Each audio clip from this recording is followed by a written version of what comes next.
começar os trabalhos aqui.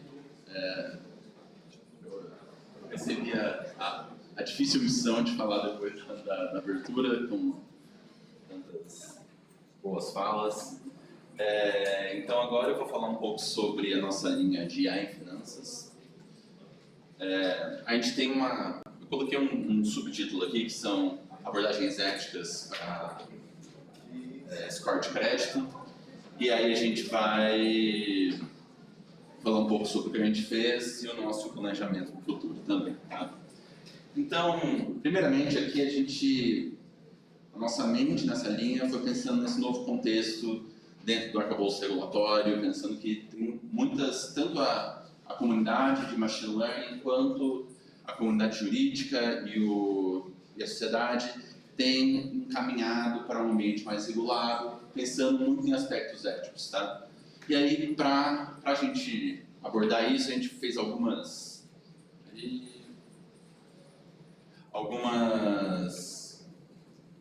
metas que incluem como coletar e tratar datasets, como a gente cria mecanismos de análise de crédito. Então, desde os modelos mais simples, você pega uma regressão logística, que é o que é mais usado na indústria, até pensando num XGBoost e esses modelos mais complexos.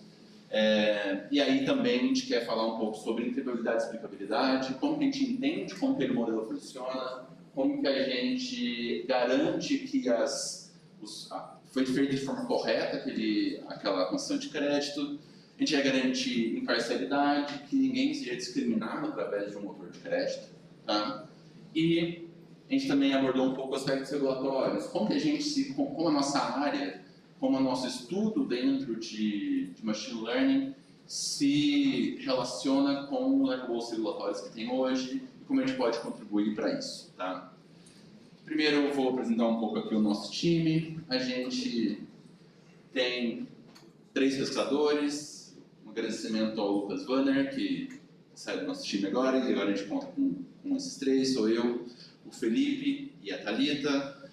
A gente conta com 3 estudantes de doutorado, o Giovanni, o Atirson e o Juan. A gente pode perceber que aqui tem uma diversidade de assuntos, cada um cobre.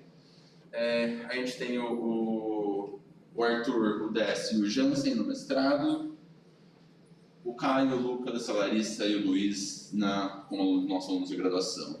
Aqui vale destacar que o nosso aluno Décio e o Atirson foram formados dentro do RIAC, então saíram da graduação para o mestrado e do mestrado para o doutorado. E a gente também tem alguns nossos alunos que já saíram. A Vitória, que participou por um curto período do nosso projeto, que hoje está na NYU como pesquisadora, entrando no doutorado em seguida. E o Caio, que está no Nubank, tá? Que é o nosso aluno de graduação.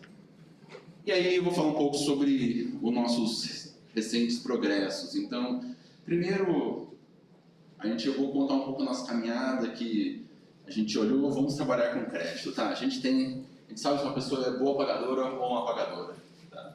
Então tá, a gente acha que é um problema de classificação.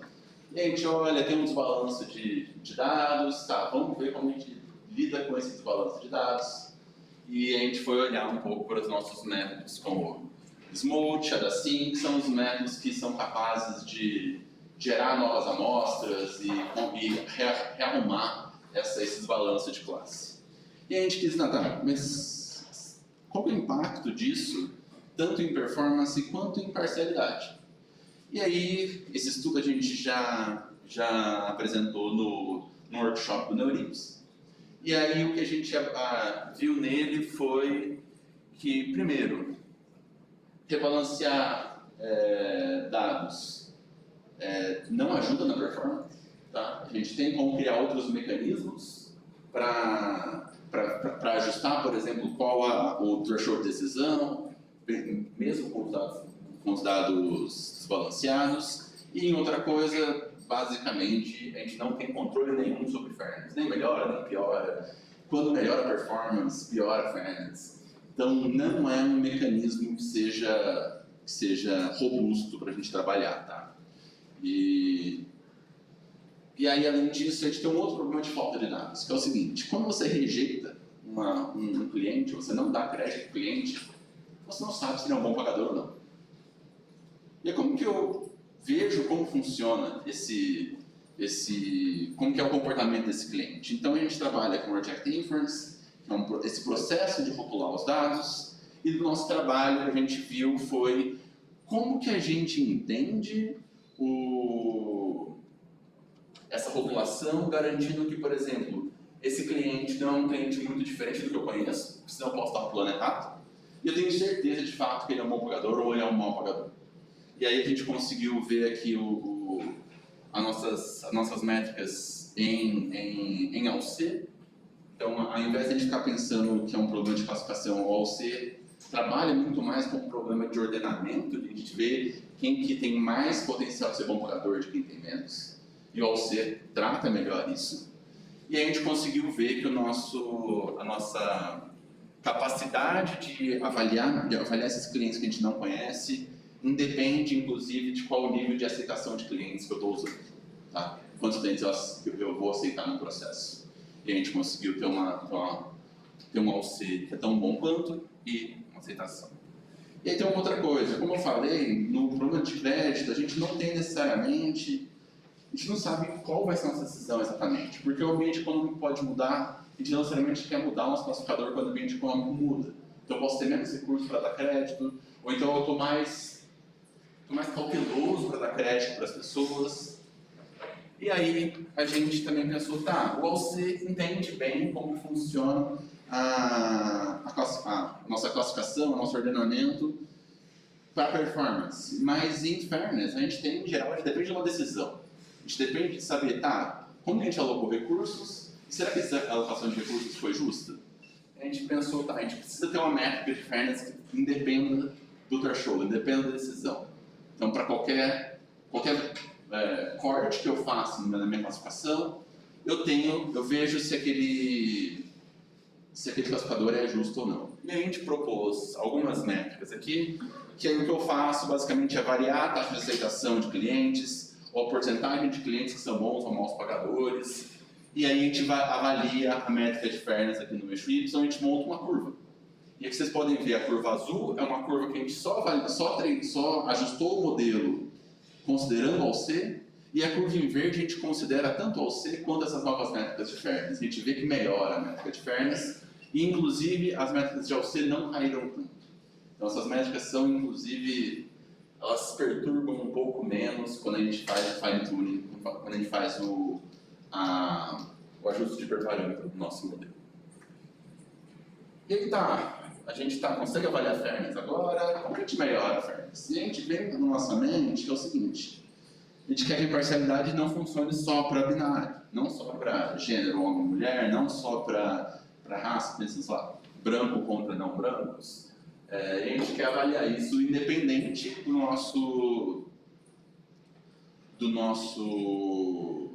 quantas pessoas tem. Então a gente está até pensando na questão de interseccionalidade, tá? Então, como que a gente garante que, inclusive, mesmo que o classificador seja bom para homem contra mulher, brancos contra negros, uma mulher negra não vá ser discriminada nesse caso. Então, a gente tenta fazer um mecanismo que garanta isso. Então, a gente propôs uma metodologia de gradient boosting que é capaz de lidar com muitos subgrupos, tá? Com uma quantidade qualquer de subgrupos. E aí, depois agora a gente trabalhou um pouco com fairness, tem um outro problema também em crédito, que é o seguinte, eu neguei crédito para uma pessoa e ela quer saber o que ela pode fazer para melhorar, né? Para poder, mas ela quer montar uma empresa, ela quer comprar uma casa, ela quer poder se planejar no futuro para ela conseguir atingir isso na vida dela. E aí, inexplicabilidade tem uma coisa que chama contrafactual, que é o e se. E se eu fizer isso, será que eu consigo crédito? E aí o que a gente fez no nosso trabalho aqui é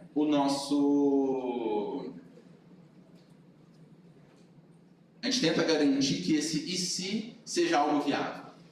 Não é algo, por exemplo, olha, você tem 30 anos, para você conseguir crédito tem que trabalhar por 35.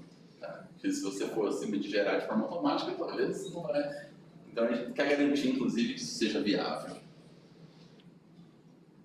E aí, por fim, para começar a selar essa trajetória técnica de como a gente entende crédito, a gente está finalizando aqui um trabalho que é um guideline de como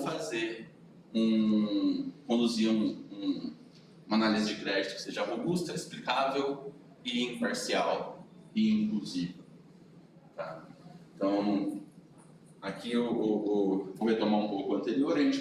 Todos esses trabalhos ou foram submetidos para o Congresso de Fairness, Accountability e Transparência, que para 2024 a gente está esperando a avaliação, ou vão ser submetidos em breve também para o KDD, esqueci, e também em breve para o ECML. Esse trabalho a gente vai submeter para o Expert Systems and with Applications, e por fim a gente resolveu colocar o nosso dedinho no aspecto regulatório. Tá?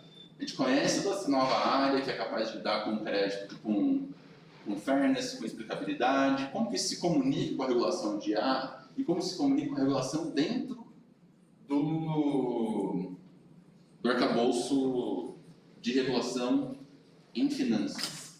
E aí a gente começou a falar, tá, será que a gente pode avançar mais em alguns aspectos, em outros? A gente fez um ensaio dos aspectos jurídicos e técnicos de como as duas coisas se comunicam e como uma coisa pode contribuir para a outra. Como a gente pode, talvez, ter um processo que seja mais fácil, que os bancos consigam avaliar melhor o crédito e consiga ser mais justo e continuar a ser explicado. Então, tudo isso é um trabalho que a gente está fazendo, não só na parte técnica, mas também tentando abrir uma comunicação com a regulação. E aí tem um pouco as nossas novas perspectivas aqui. Então, assim, a gente pode ver que a gente atacou muito nesse aspecto ético, pensou no aspecto regulatório e para onde a gente está querendo ir agora. Primeiro são os nossos desafios, tá? A gente tem trabalhado só com datasets públicos, que em geral são europeus ou americanos. A gente quer trabalhar também com dados dispositivos móveis, que talvez adicionem novas informações. E a gente quer conseguir entender os desafios diários de quem está na ponta, de quem está criando motores de crédito, como que a gente, garante que é algo imparcial, como que a gente garante que vai ser melhor para eles, quais são os detalhes da implementação deles que a gente deveria abordar na nossa linha, tá? E por fim, a gente quer também entender os aspectos regulatórios e estar em contato com o nosso sistema financeiro nacional. E aí, para resolver parte desses processos, a gente conseguiu firmar um acordo com a FENASBAC, que é a fundação dos trabalhadores do Banco Central.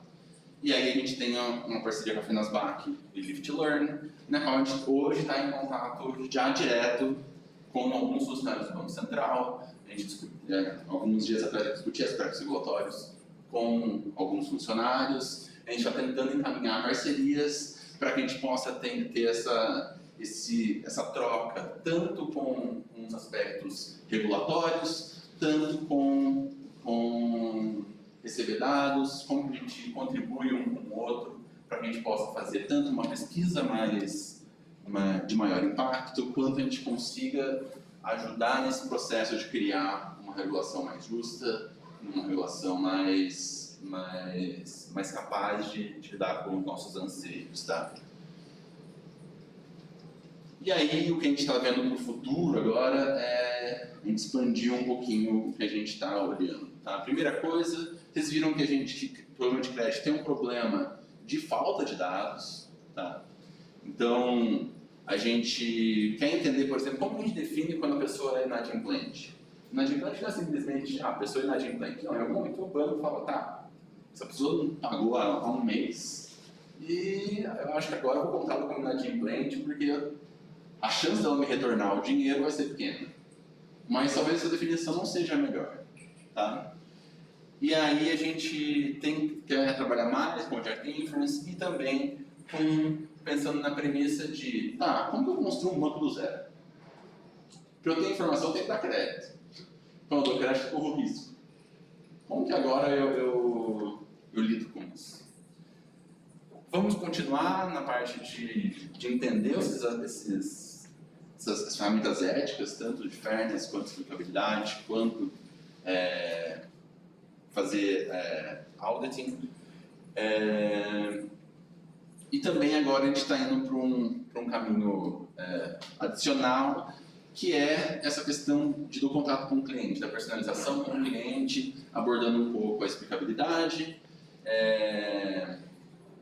conseguir entender melhor o perfil dos clientes para oferecer produtos, e questão também de estratégia de educação financeira. Tá? A gente já tem olhado que a educação financeira é um aspecto muito importante para a inadimplência das pessoas. Então, como que a gente atua nisso? Como que a gente cria soluções para melhorar isso? E por fim, eu acho que hoje a gente conseguiu, inclusive, entender que esse problema de crédito, ele não é só um problema de crédito, é um problema de uma aposta. Toda vez que eu tenho que dar crédito, eu estou apostando, eu quero ver o quanto eu vou ter de retorno. Então, isso serve para fraude, isso serve para barrar, por exemplo, transações financeiras que você pode pensar que são devido a movimentações legais e assim por diante. Então, tem muito dentro desse arcabouço. Tá? Então, essa é a minha apresentação. Muito obrigado pela audiência.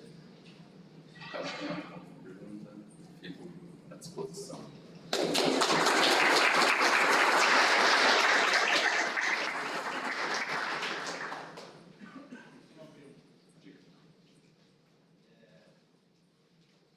Bastante, em primeiro lugar, parabéns pela apresentação do trabalho. Você falou bastante de fairness e principalmente os comentários de que a gente só tem dados para quem a gente consegue o crédito.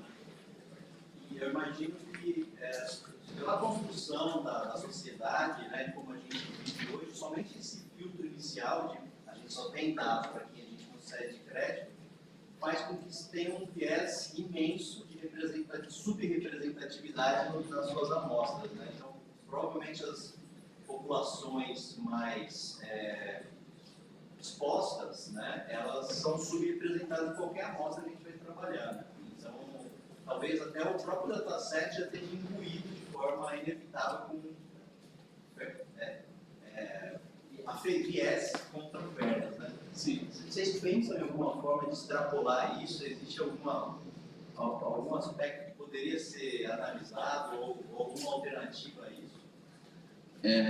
Eu acho que esse aspecto de fato, ele já passou do nossa pesquisa, como a gente tem milhares de linhas, mas ele de fato, o aspecto de fairness na inferência rejeitada, que é essa população de quem você não conhece, ela é fundamental. Tá? Eu acho que existem outras formas. Eu lembro de ter visto alguns bancos novos que estão abordando o crédito através de avaliações entre pares e coisas do tipo. Então, às vezes é um pouco fazer uma disrupção de como a gente avalia crédito com os dados que a gente tem do nosso sistema financeiro. Mas eu acho que com o nosso processo de machine learning a gente pode melhorar. A gente pode sim pensar em como a gente faz essa rotulação de uma forma que talvez pense como seria o comportamento dessas pessoas e garanta que elas sejam incluídas de uma forma justa. A dificuldade que a gente tem também é para pessoas novas. Né? Então, assim, a pessoa não tem histórico bancário.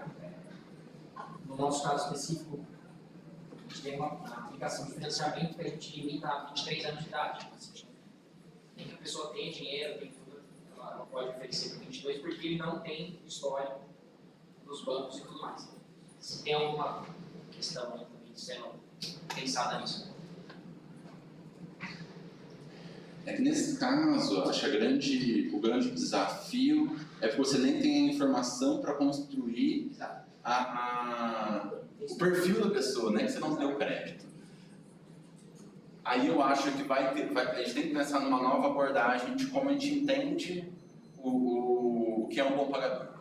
Pensar não só em educação financeira, mas talvez pensar no perfil de educação financeira, pensar em outras transações, como por exemplo transferências financeiras por Pix ou algo do tipo. Nesse caso, talvez a gente consiga ir um pouco além, mas quando falta dado para você construir o perfil, aí você tem que pensar outras formas de coletar esse dado. Tá? A gente tem algumas evidências que a própria questão da educação financeira é algum proxy também. Tá? Eu vou pedir para o pessoal falar no microfone a pergunta, por favor, porque a gente está transmitindo. Professor, bom dia, obrigado pela palestra. Eu queria saber da métrica de fairness, como foi construída, o que foi levado em consideração nessas pesquisas, se cada pesquisa teve uma métrica de fairness diferente e as dificuldades também que teve em construir essa métrica. Obrigado. Nada. A métrica de fairness a gente trata algumas tradicionais, que primeiro é a paridade demográfica, né? Então de garantir que cada uma das demografias tem a mesma alocação de crédito. Isso não necessariamente é o mais justo, esse é uma das minhas grandes vontades em contato com o Banco Central, como a gente define uma boa métrica de crédito, uma métrica de fairness para crédito. Mas fora isso, eu acho que tem outras métricas que levam em consideração se a pessoa é uma boa pagadora ou não. E aí as métricas que a gente construiu aqui, pensando nessa variabilidade, são variações dessas métricas tradicionais, só que agora pensando que o ambiente econômico pode mudar. Então aqui desde um ambiente extremamente conservador até um ambiente extremamente permissivo. Então o que eu faço é variar esse ambiente e ver como fica a métrica de fairness em cada um desses ambientes econômicos.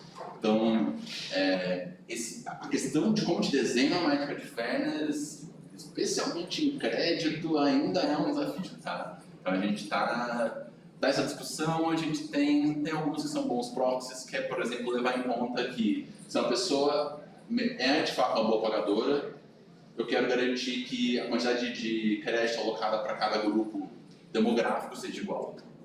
Então isso é um ponto para a gente que é meio pacífico, assim.